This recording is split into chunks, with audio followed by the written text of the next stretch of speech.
O tapos ano na? Uy, kaya pala eh. Dapat magbablog-vlog na tayo para ano. Kagaya ng mga Kapinpin brothers, ang rami-raming pira oy. Patay tayo. Bakit? Hindi naman. Ano Teda? Dahil gusto niya daw maging vlogger. Dati man niya naging vlogger.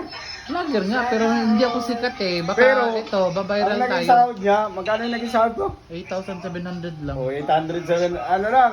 samantala kayo- 8,700. Ha? 8,700. Oh, 8,700 lang. Eh, samantala yung Kapinpin Brothers. Million. 1.5 million na. Million. Siyempre hindi natin matutumbasan natin yan kasi alam mo naman mga netizen, mapili yan. Gusto niya yung masaya yung content. Kaya nga galingan natin. Oo. Hindi naman ako magaling vlogger. Wala, Dahil di okay naman lang ako, yun. di rin ako vlogger. Hindi. Hindi. Ano kasi yan? Diyan, ang pagiging isang vlogger, yung ano yun, lumalabas ang pagiging natural. Oo nga. Kaso, pagka nakita kasi yung content mo na hindi nila nagugustuhan, alam mo na mga tao mapili. Pagka nagustuhan nila yan, approve ka. Kahit magkano sila, kahit dumami pa yung views mo, pararamihin nila yan. Pag maganda ang content mo, pero pag hindi maganda ang content mo, wala. Hindi nila ano yan. Hindi nila hindi sila matutuwa sa mga content mo. Totoo yun. Lahat kailangan mas maganda yung content nyo, yung kagaya nila Sir JB, napakaganda, may katuwaan, may mga prank-prank silang ginagawa. Swero na ano naman, na ano naman ng mga tao, 'di ba? Speaking Ano, of prank, oo. hindi na muna tayo magpa-prank-prank kasi hindi pa tayo sikat. Di ba? Di ba? Hindi pa tayo muna magpa-prank-prank kasi hindi pa tayo sikat. Hindi naman tayo vlogger, hindi naman tayo kagaya nila. Ito na nga, nag-start na nga ako para sisikat tayo. Ipaprank kita ganun. Kaya ito na oh. Nakadepende kasi sa tao eh. Mapili ka sa mga tao. Alam ko yon. Pagka gusto nila yan, gugustuhin nila yan. Alam ko yon. Nagiging vlogger din ako dyan. Oo. Diba? Pag hindi nila gusto, hindi nila. Ano Tida? Pag hindi...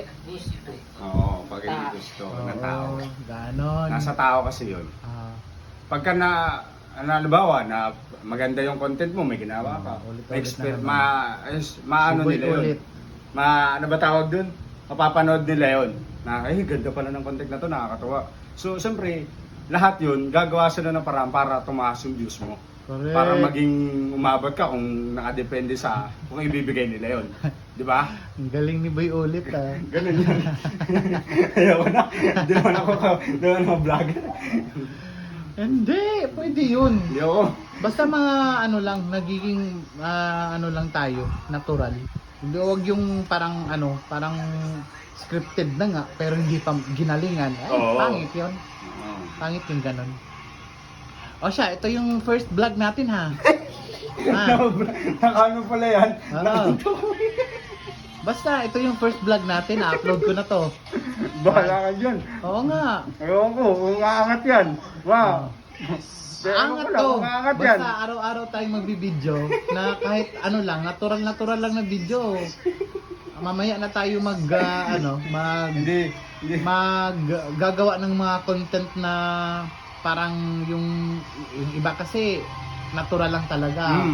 Ginagawa nila ng natural araw-araw. Yung iba may content na scripted. Oo.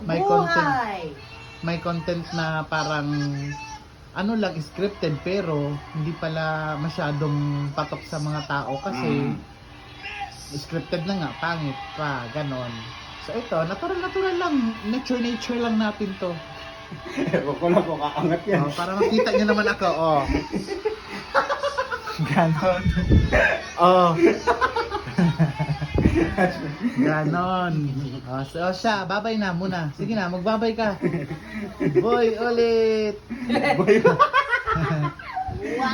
Tida. gano'n ko. Boy, tida. Wala. Anong wala? Meron to. Naka-record yun nga yun eh. Oo. Ewan natin, malalaman natin yan kung magugustuhan ng mga tao yan. Panoorin nyo to mamaya ha. Para naman sisikat din tayo, grabe naman. Oo. Sikat rin ako pa. Ganon. Boy, Tewin. Ganon. O siya, sige na. Sige, sasakto ko na lang to ng 5 minutes para perfect. Yan. Malalaman natin kung